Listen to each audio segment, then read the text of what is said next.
Alright, finally got here this morning, but actually it was good that I was a little late because whatever that weird storm was stopped and everybody was here. Even Junior was waiting in the parking lot. And I'm trying to see his eye closer. I don't know if it's getting bad again or it's just its usual.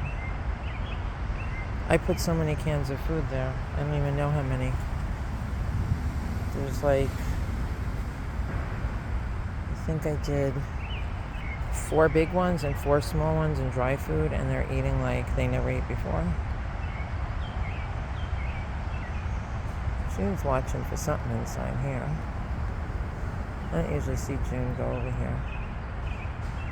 I wish I had cardboard today, but I don't. I looked everywhere, but no cardboard. But it is like as silent as you can imagine here. Quiet, nice.